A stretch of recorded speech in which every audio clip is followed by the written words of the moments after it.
Thank you very much. Okay, so I'd just like to start by adding a little bit to what I was saying at the end of the last talk. So we have the bijection, isomorphism classes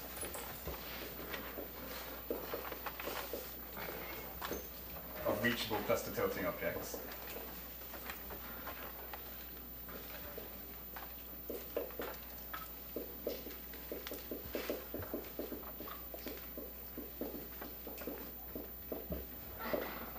So we have this category F, which is the category of maximal cone Pauli modules over the completed algebra E hat, and then stated the result of Jensen King Su, a bijection with the extended clusters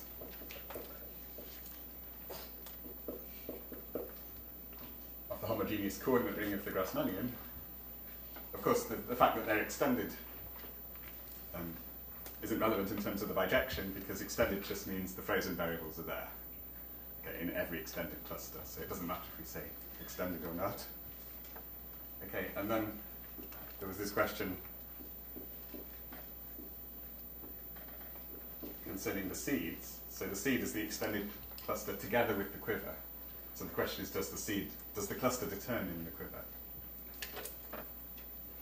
Okay, and there is a bijection here. So Matt Pressland very kindly pointed that out. So you have to use a result of Geckman, Shapiro,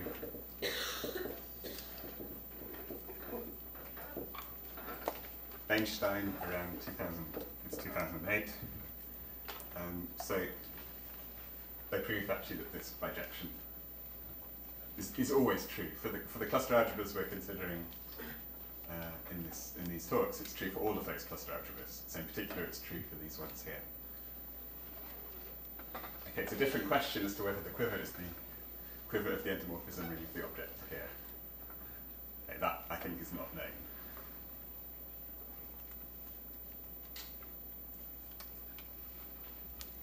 Okay, so let's start the next topic, the final topic, which is, I guess I should call them two Calabi-Yau tilted algebras.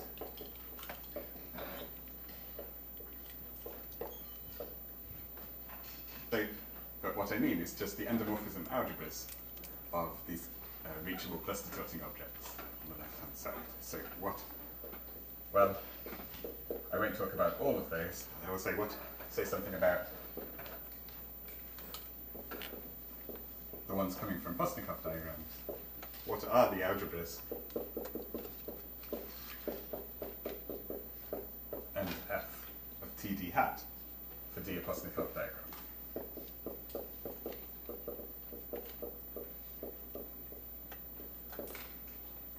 Okay, so hopefully there'll be some kind of answer to this question during the talk. And say as a quiver with relations. And we expect the answer to be read off the Postnikov diagram. That's the idea. Okay, and so I should say something about diamond modules. So the answer is in terms of diamond modules. Okay, so roughly speaking, a diamond module is a quiver embedded in a cervix.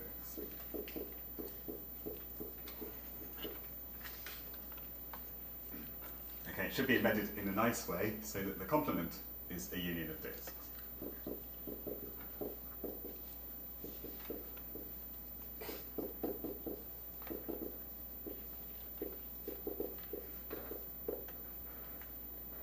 Okay, and the boundary of each disk should be a cycle in the quiver.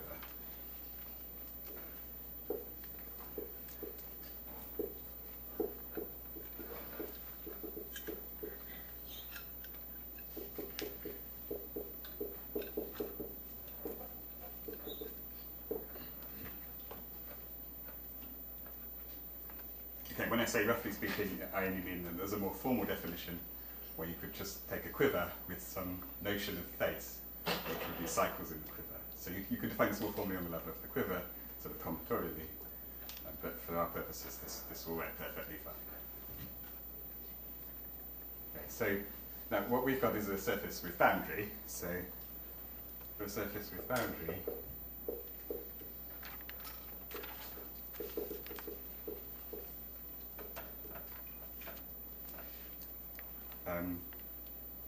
okay, we just have to take essentially the same definition, and we have to say what happens on the boundary components. And we've seen this GR36 case where the cycle on the boundary was not an oriented cycle in the quiver, but it was a cycle in the quiver. Okay, so each boundary component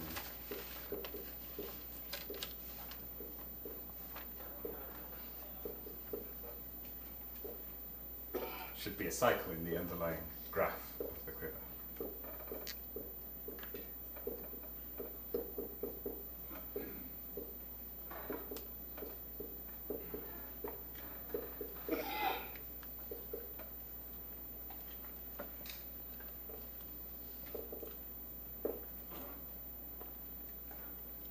Okay, so it might not be oriented. So.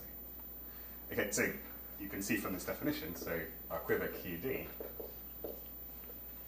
is an example, by quick QD tilde, sorry, is an example of a dynamodel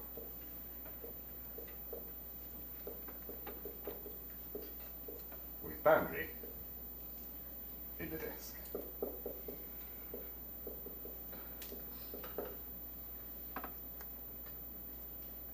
You can already see from this kind of perspective that you needn't restrict yourselves to disks. If you want to work with the Grassmannian, that's the appropriate thing to do.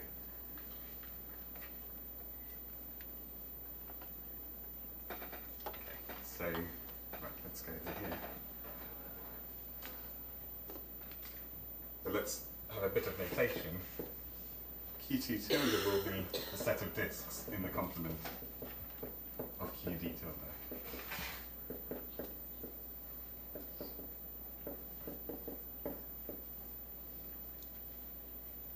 Okay, so these are the faces in the dynamodel. So, if F is one of these spaces, then it has a boundary, which is a cycle in the quiver. So that boundary will be, we could call it Q cyc tilde, which is the set of cycles of QD tilde. Yes. Yes. So yes, these are all oriented cycles, and this cycle here is in the underlying graph, so it's not oriented. And these ones will be, yes.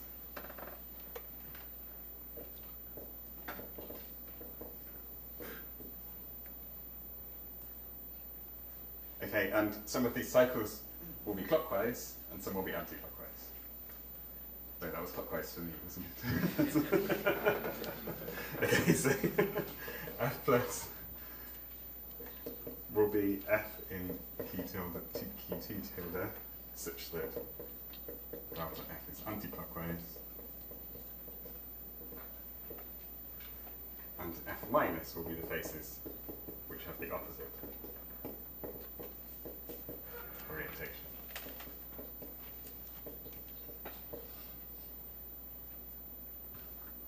Okay, so it's nice to have something in front of us to see. A particular eraser. Right, so I want to draw an example.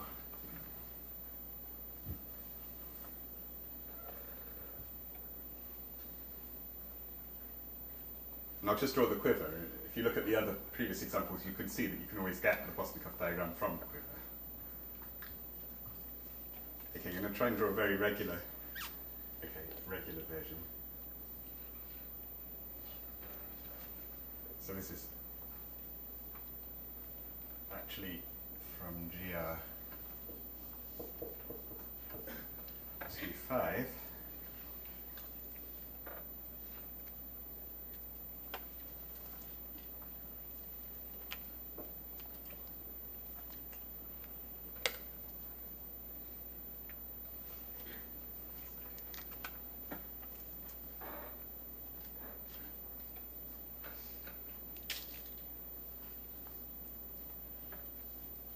in fact, the position of these points geometrically is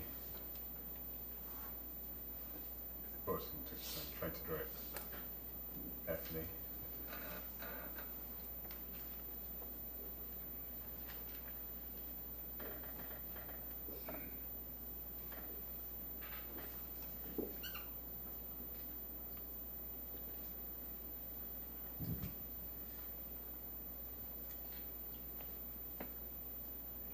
This is 1, 2, 2, 3, 3, 4, 4, 5, 1, 5, 1, 4, 2, 4.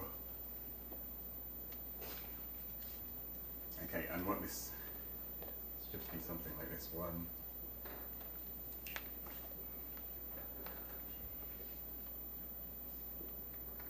Okay, so take 5 vectors.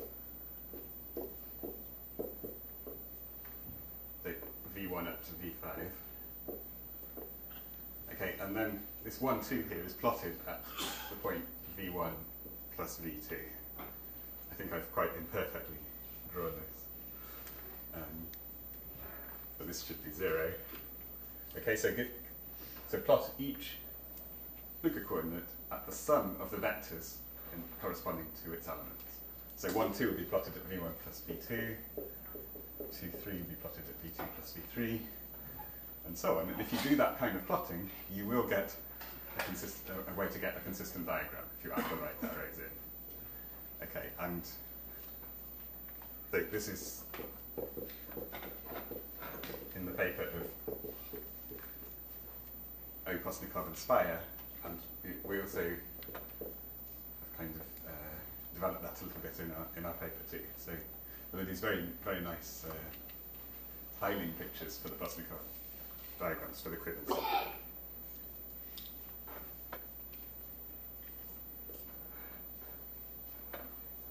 one up. Okay, that works for any k and n, of course.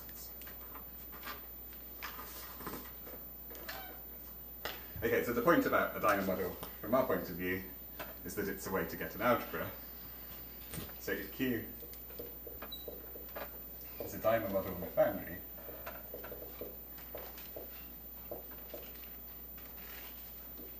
we get a Dyna algebra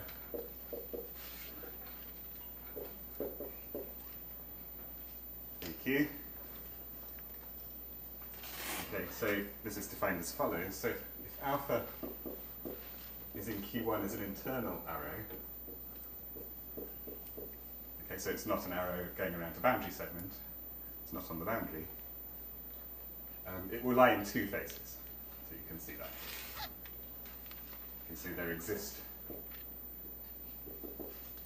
unique faces, one will be clockwise, and one will be anti-clockwise, sorry, the other way around.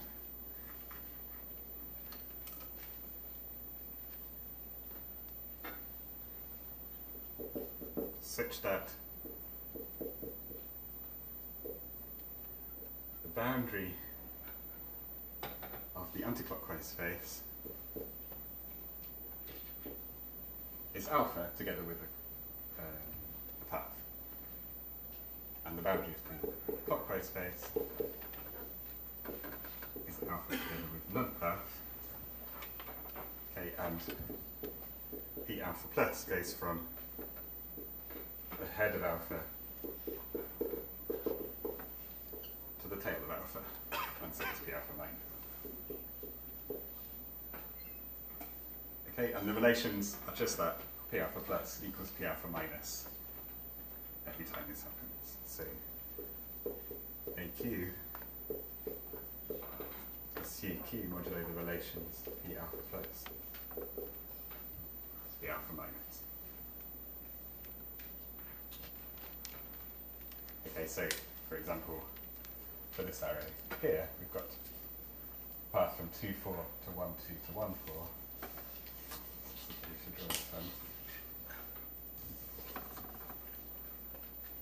So for the array from 1, 4 to 2, 4, we get the relation that this composition equals this one.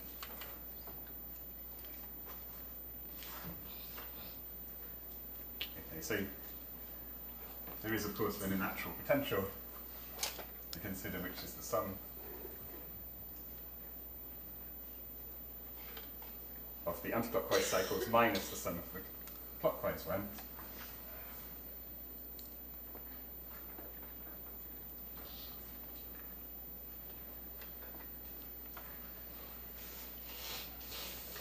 And it's almost the Jacobian algebra of that potential. So if we set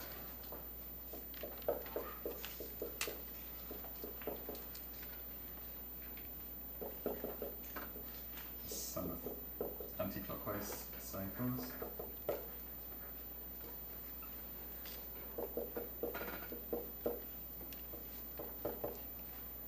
okay, so this is only defined up to cyclic equivalence.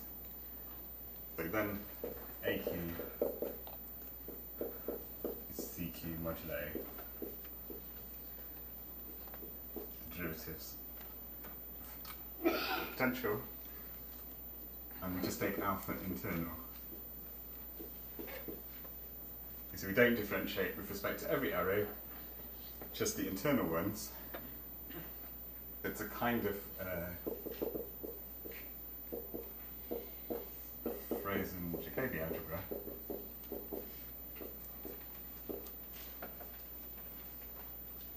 Okay, so there are different ways, well, there's at least one other way you could define a phrase in Jacobi algebra.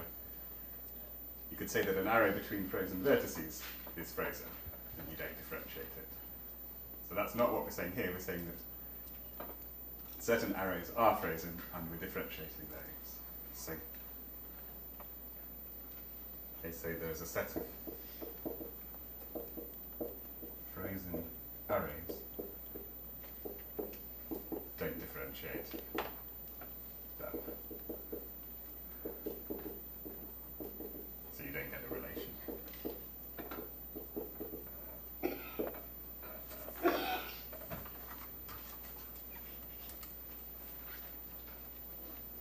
Okay, so now I can state the theorem.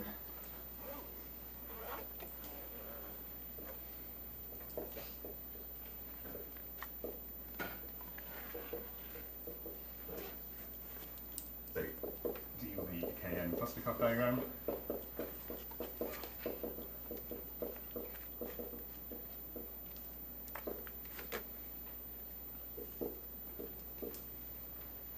Okay, so firstly, there's the uncompleted case.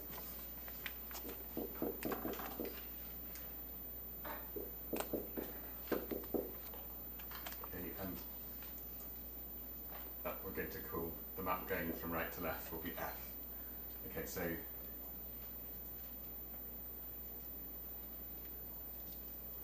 this AD is, sorry, yes, I guess that by definition is the diamond algebra of this quiver QD turbo. Okay, so that's the important thing to prove. And then by completing it,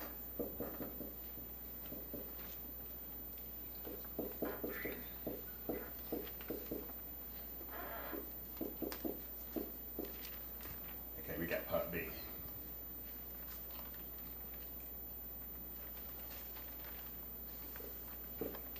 And the second part is let's take the island potent coming from the boundary.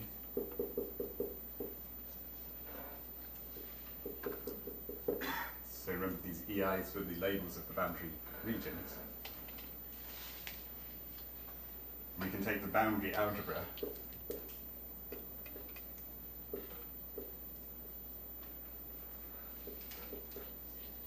EADE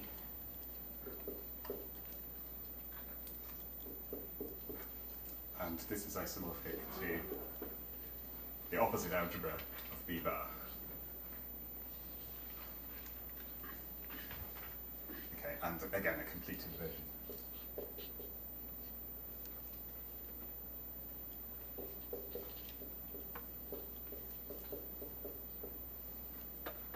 Okay, why state that is an easy corollary of part one. The perspective is if you know what these algebras AD are, you know what Postnikov diagrams are, you can work out what B bar has to be. So you can go from BKN to JKS, if you wish. So in which could be relevant if you're trying to think about more general context. You know what the diagrams are, but you want to work out what the algebras are you need to get a categorification. So that's the idea.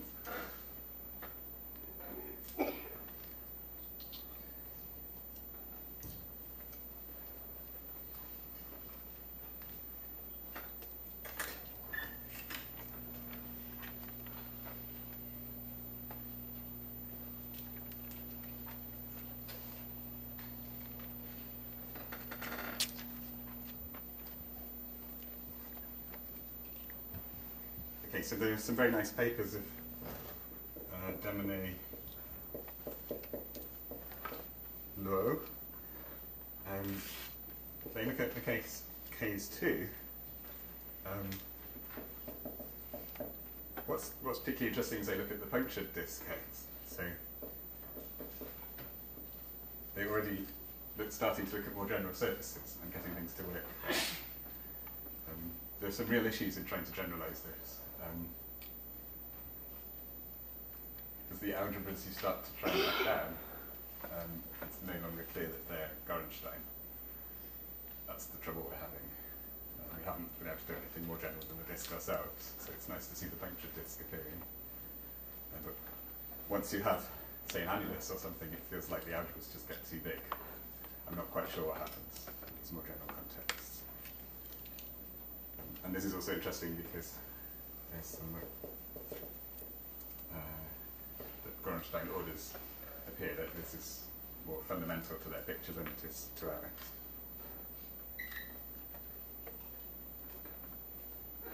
The disk and the puncture disk. 2 papers. Okay, and okay, so suppose we're going to focus on proving 1A. Okay, suppose we know 1A, we want to get the rest. Okay, so 1B follows from A. Okay, roughly speaking, this is how it goes. If you take U to be the sum over all labels of the cycle starting at that label, that vertex of the quiver. So given any vertex, you could take it as a minimal cycle. There are various choices, just choose one. They're all equal, actually, in the algebra. Take the sum of all of those, and that's actually central.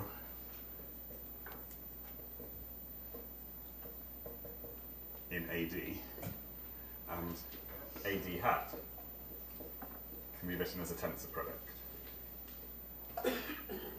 I think this is a fairly standard technique.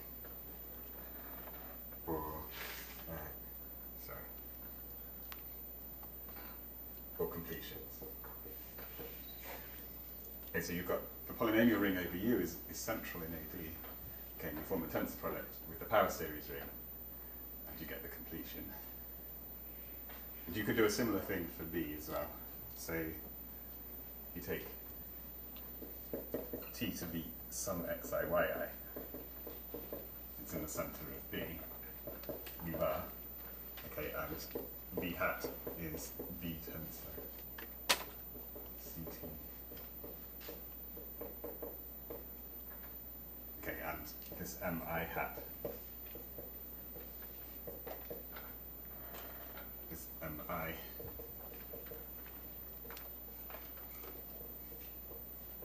tensor with the power series ring.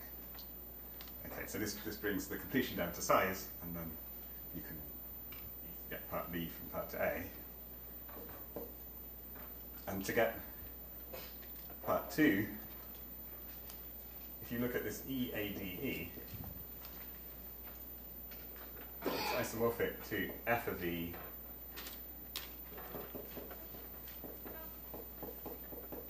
and B of TD F of E. Okay, so we're assuming 1A holds. Okay, so that just uses 1A. Okay, so the idea is that each idempotent will go to the corresponding identity map in dimorphism algebra on the left-hand side. Okay, so this is then just isomorphic to NB bar, sorry, B bar of P, and P is here the direct sum of the corresponding module.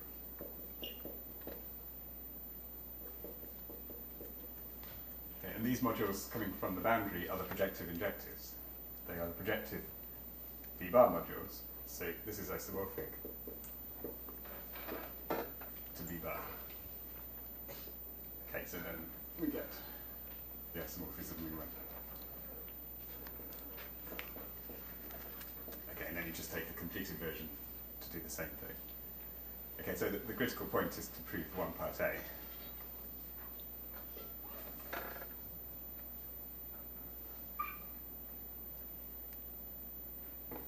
Okay, so that's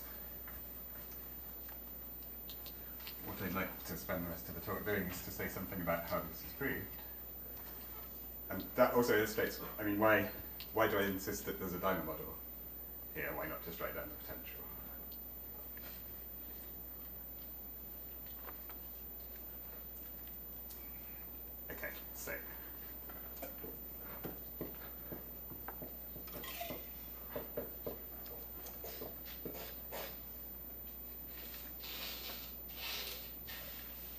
Okay, so the first thing is, if we're given two modules mi and mj, we'd like to understand what are the homomorphisms between them. Okay, because we'd like to look at the endomorphism algebra of the sum of some mi's. So what are the homomorphisms between mi and mj? So if I and j are k-subsets of 1m, we could think about hom mi mj. And we actually have a maximal embedding. So these modules are given by these particular diagrams, and you could embed the diagram for one module inside the other one as high as possible. So you have a minimal, or sorry, maximal.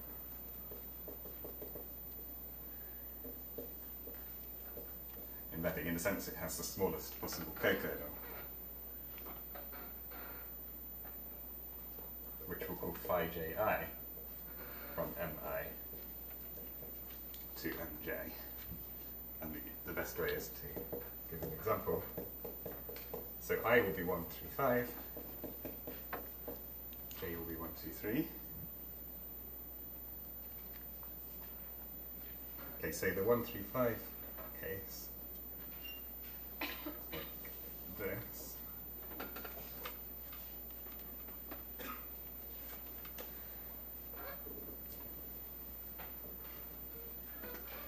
So this is x1, y2, 3, y4, x5, y6.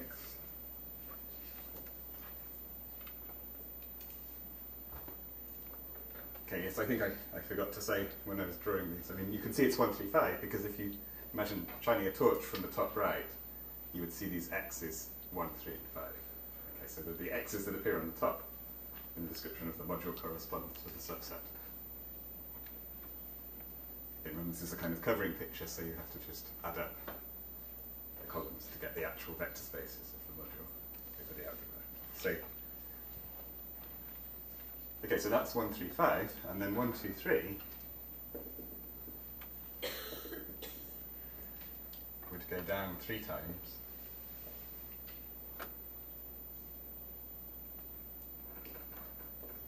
And then up. So it would be x1, x2, x3, y4, y5, y6.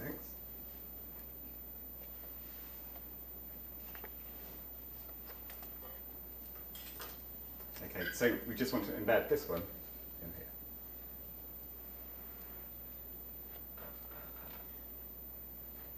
Okay, so bend this down a little bit. So you can see we could do it, yeah. That would be the highest embedding. This is M1, 2, 3.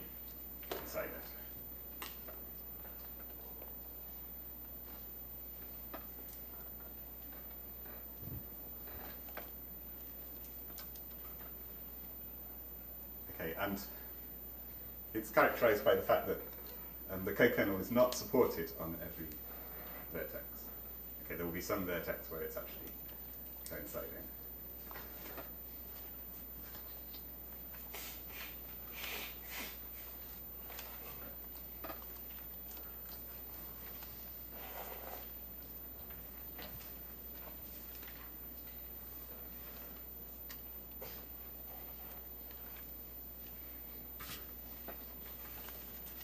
So we'd like to define our map F.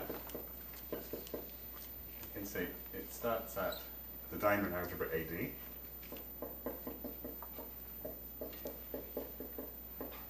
And ends at this endomorphism algebra. So firstly, we'll just take the idempotent corresponding to a vertex to the corresponding identity map.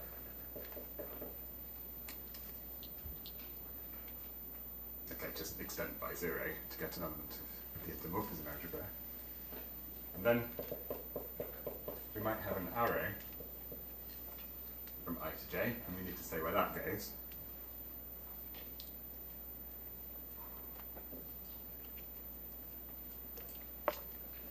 And we'll map it to this maximal embedding phi ji. Again, extended by 0. Phi ji. Here. Okay, and the various things we need to do. We'd like to see it's well defined, for example. Okay, so for homomorphisms from mi to mj, we've got this maximal embedding, but then we could embed it one level below, okay, or 2 levels below, and so on. Or of course we could take linear combinations of those. So the homomorphisms from mi to mj are just isomorphic to the polynomial ring. Okay, and this t corresponds to shift down by 1. Okay, and 1 corresponds to, I've got that the wrong way around. Yeah, so phi ji here corresponds to 1 in CT.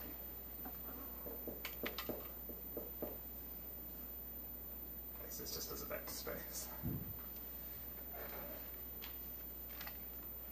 Okay, so the powers of T, we could call them homogeneous.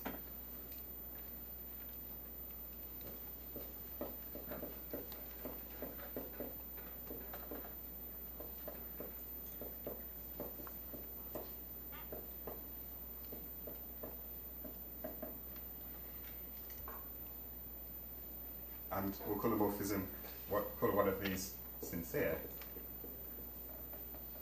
if it's homogeneous.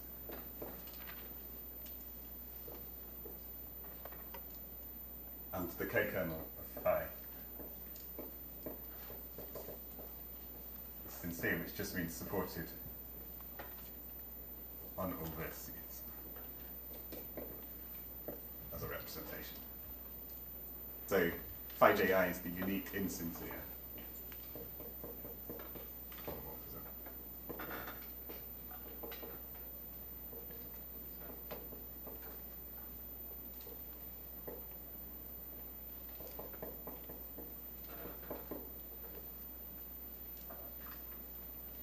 Okay, so this helps us when we check the relations.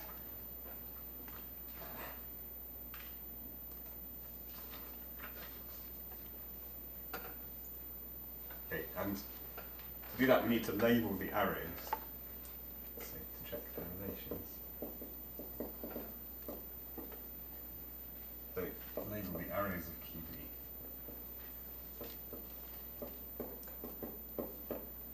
Okay, so there could be some arrow.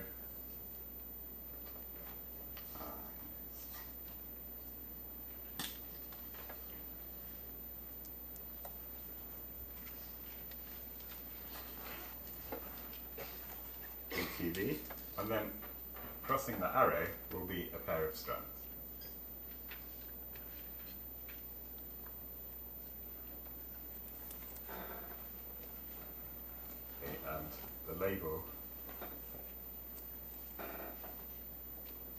the closed interval on C to D minus 1.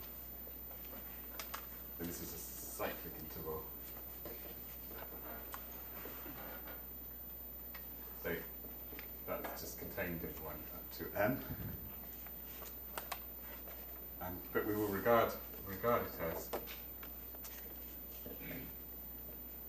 an element of n C0.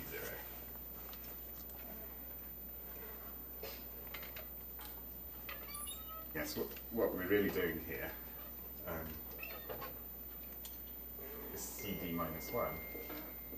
Okay, so I said that the strands were labelled by edges in the circular graph C, but now I'm saying these are vertices. So this CD minus 1 is actually, we take the open interval CD and take all the vertices incident with that open interval. So it's the vertices incident with the open interval CD contained in C1. Okay, but in the end, it's just this closed interval here.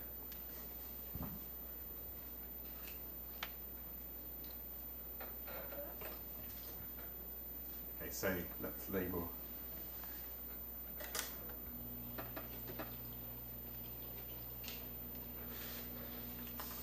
this example.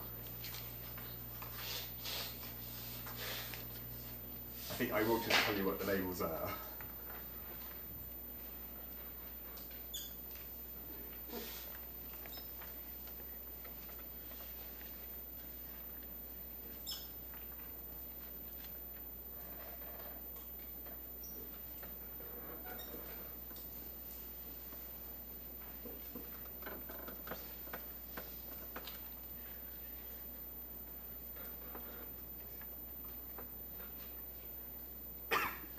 Okay, so you see these labels have quite nice properties. So one of these properties is if you go round the cycle, clockwise in this case, you get 1, 2, 3, 4, 5. Okay, so the whole cycle is collected. And that's true for every cycle. In the quiver, all of these boundaries of faces. Okay, and that's why the relations hold, because the weight of, so if you look at this arrow here and you look at the weight of the path coming back to the start of it, it's the same on both sides. It's 1, 2, 3, 5 on both sides. Okay, that's essentially the reason.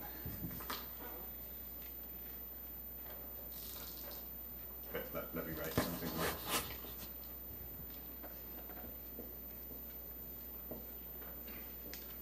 So what are these strange labels? Actually, they are the dimension vectors of the coconut. So I want to call this W alpha, if alpha is an array from I to J.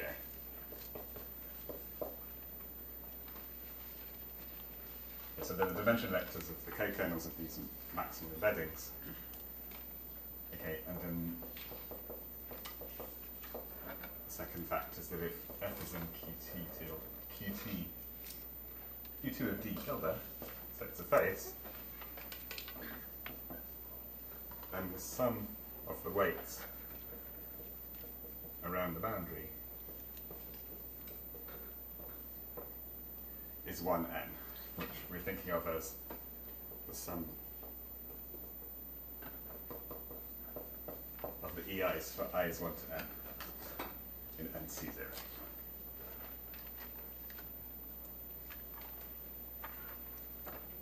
Okay, so this is quite mysterious. I mean, why should something like this happen? It seems quite magical.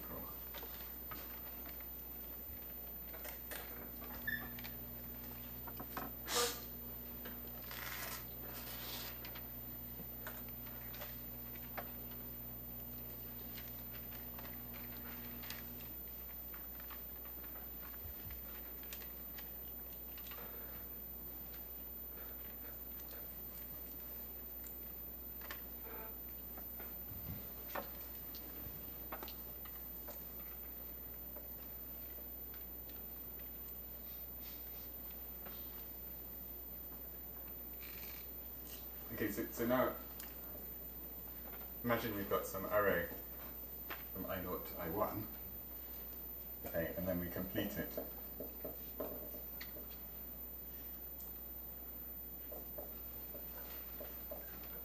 to a cycle in two different ways, if it's an internal array.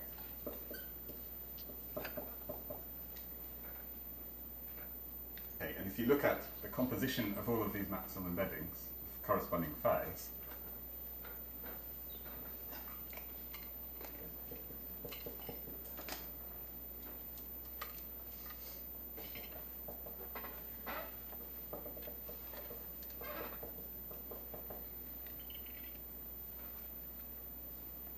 okay, that is a homogeneous morphism because it's a composition of homogeneous morphism.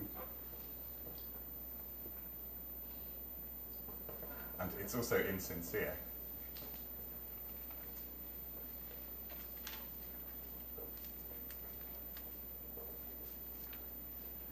From I1 to I0. Why is it insincere? Because the sum of the dimension vectors of all these co-kernels is less than 1n, because we've missed out an arrow. Okay, so by the lemma, it must be insincere. So, and we decided there was a unique insincere morphism from I1 to I0.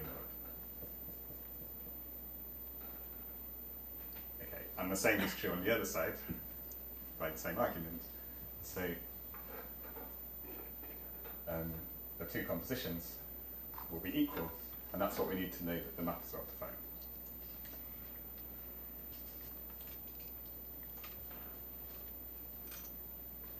Okay, so, but why should this be true? Why is the sum of these labels equal to 1n? That needs the consistency condition. This condition concerning the lenses. Okay, the condition concerning the lenses in the Possenhoff diagram is that this is not allowed.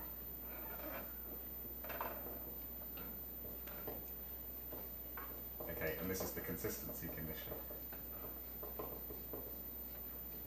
And that's a diamond model theoretic notion, that this, you have this consistency in the diagram.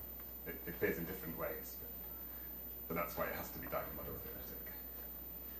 Okay, so this allows you to prove the following results. So here we have some face. Okay, imagine in the middle of the diagram. Okay, and so crossing each arrow in the face will be a pair of strands. Okay, and in fact this one, these join up, that's the same strand.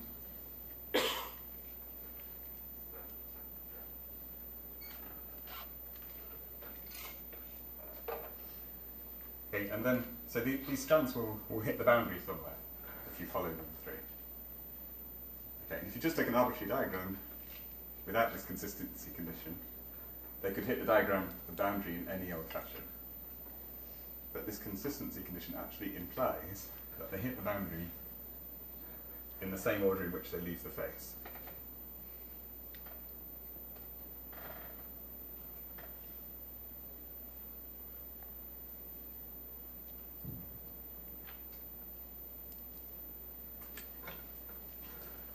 And we learned this kind of argument from the diamond model literature, so this is the kind of argument that appears there.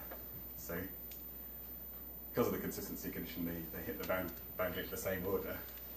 Okay, that tells you what something about the labels on the face.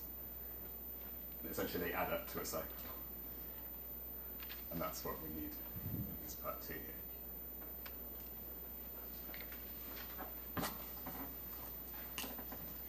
And essentially, to prove that, it involves some planar geometry arguments using this consistency condition.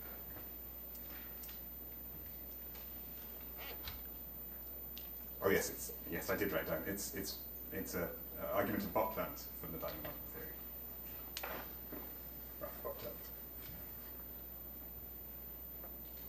Okay, so now we've got a well-defined map.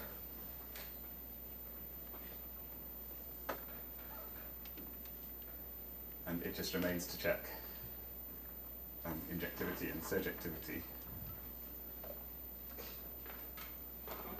Okay, so surjectivity.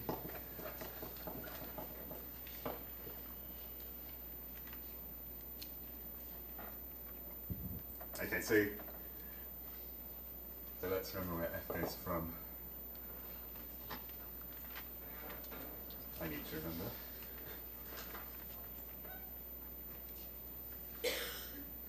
No, I know where it goes from. It goes from AD to the anthropomorphism algebra.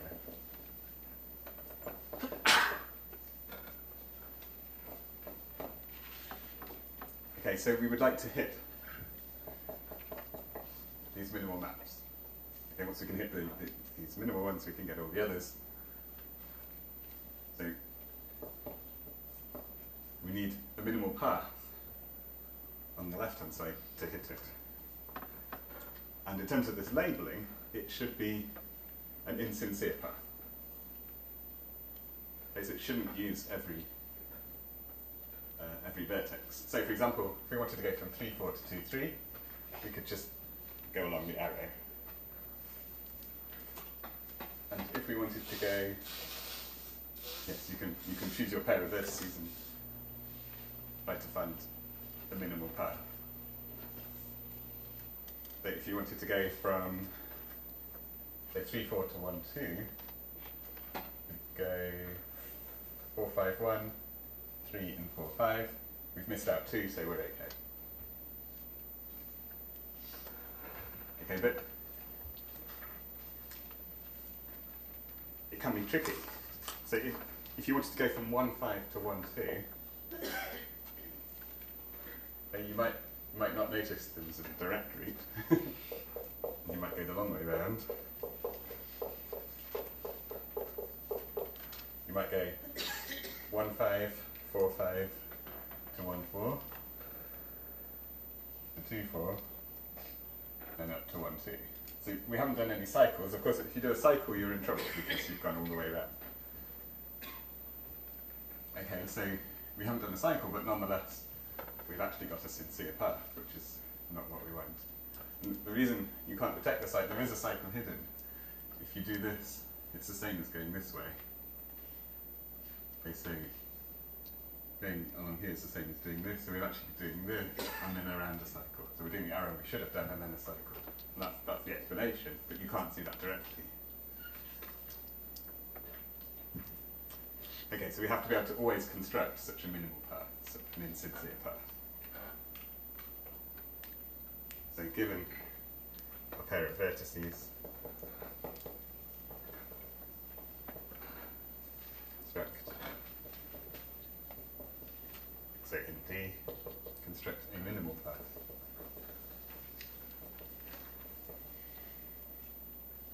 PJI in QD tilde from I to J.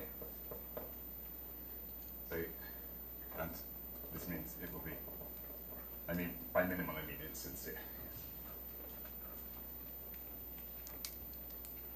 Okay, then F of PJI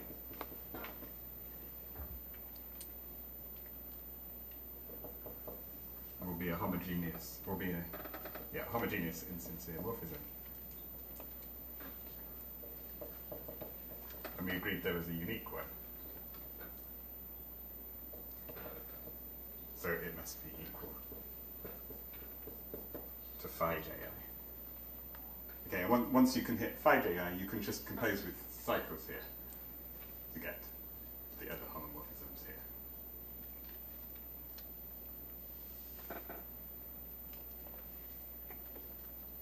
Okay, and the existence of this minimal path is also reliant on the consistency condition.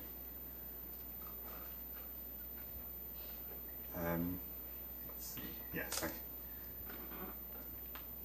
So yes, it's quite a technical argument, but one factor. So to construct it,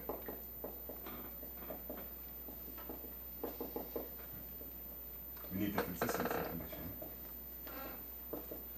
but we also need to know that sum of the weights of the arrays incident with an internal vertex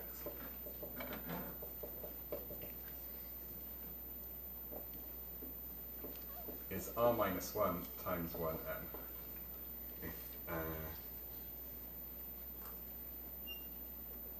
if there are two r arrays incident with I.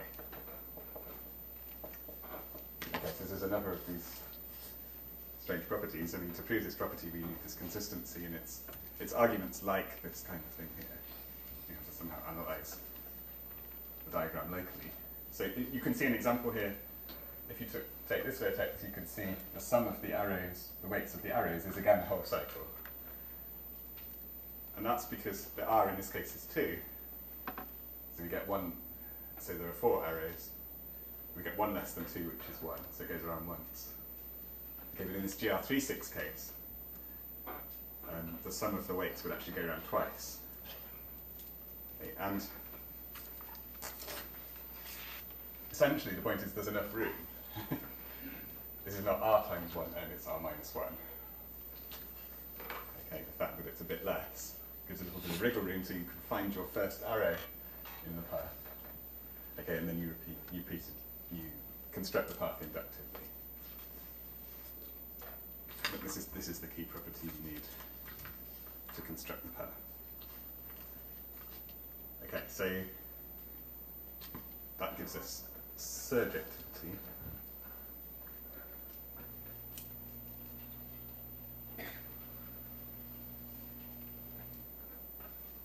That's a bit over here. So then we need injectivity. And the key thing about injectivity is that we need to make sure there aren't too many paths in the diagram. Okay, because I mean, you start at one vertex, there might be many ways in the diagram to get to a second one.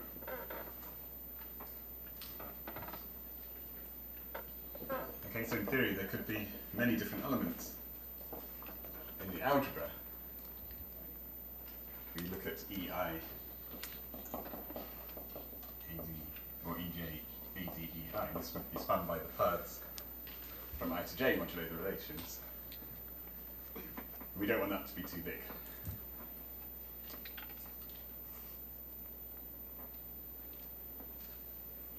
Essentially, we just want to have this maximal, this path phi ji, and then compositions of that with a cycle.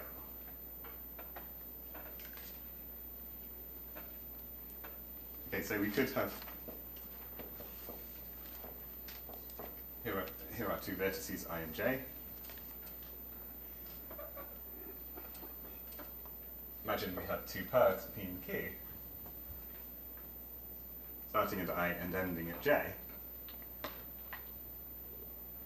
We'd like to show there's some relationship between them, essentially.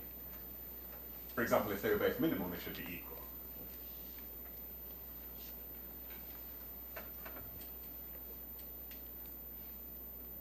So what we want to be able to do is actually apply a relation. So we'd like to apply a relation so that we bring Q closer to P, or P closer to Q.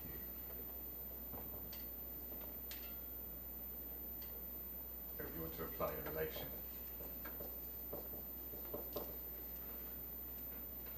Okay, so the actual arguments needs a bit more than that, but that's the basic idea. So that if you could always apply relations, you could bring Q to P. You could prove there's a unique minimal path, a sincere path between I and j.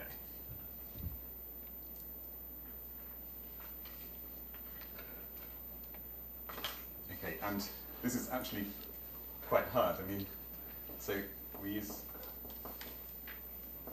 a reference to Bocklands, and we've tried to write down everything as rigorously as we possibly can. And so there's some quite long planar geometry arguments using the consistency condition to show that we could do this, that we could always find a relation and bring Q over to P.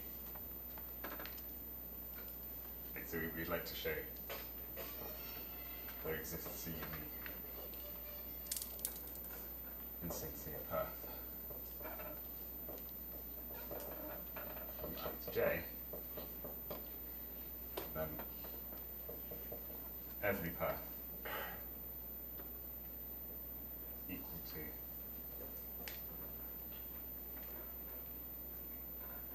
u to the r times qji, some r greater or equal to 0. And remember, u is this sum of cycles. Well, here we can just take u to be a cycle at j. Okay, so you've got this insincere path, and then you do some cycles at the end. Every path should be equal to one of those. That's what you have to do. Okay, again, the consistency condition is absolutely vital for this to work. So,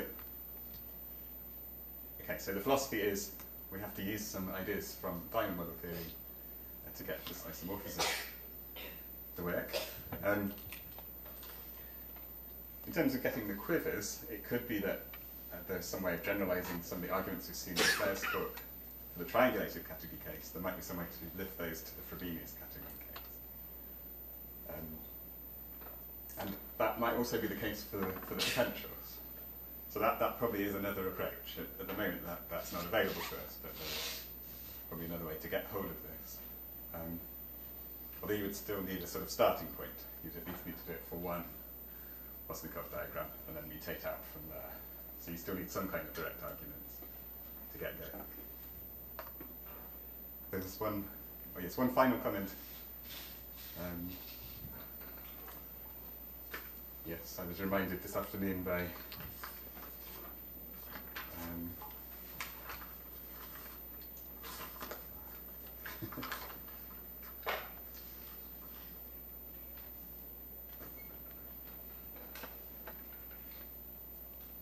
yes, I've remembered. Yes, Amelie Schreiber reminded me of there's this work of Fomin and Kuliowski. Okay, so they look at sort of configurations of points in a vector space and its dual. Okay, and if you ignore the dual, a configuration of points in a k-dimensional vector space could be thought of as a k by n matrix. So now the columns are the points. Okay, and so in the case where the dual does not appear, you've essentially got the Grassmannian case we've been looking at. So when you put in this dual, you get a vastly more general situation. They prove that there's a cluster algebra picture there, but as far as I know, there's no categorification. And you get these wonderful diagrams that are much more complicated than the Bosnikov diagrams, where there can be, there's no longer a planar embedding, there can be equilateral. So maybe that's the next thing that has to be looked at. Thank you very much.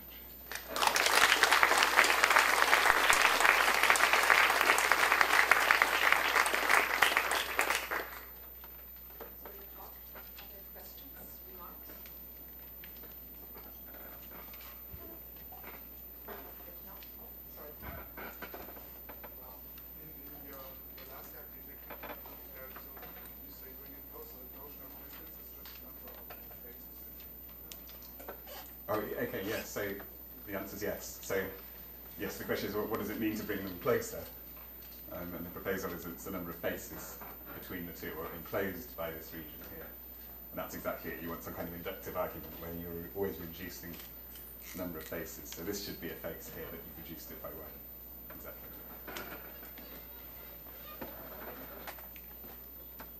So you said something that in the more general surface you use the Lorentz property. Do you mean in terms of being in order, or does this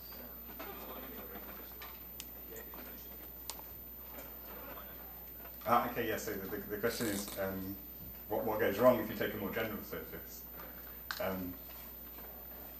So, in fact, we don't even know if it's an Noetherian, but that's one thing we would like. And also we don't know what the objective dimension is, so yes, it seems to be quite hard to deal with that case. So somehow the algebra gets much larger because you can go round and round about it. So in the annulus case. So at the end of the paper, we write down what the algebra is if you took triangulation of an annulus, for case 2 in some sense, for an annulus. But we don't know what the Frobenius category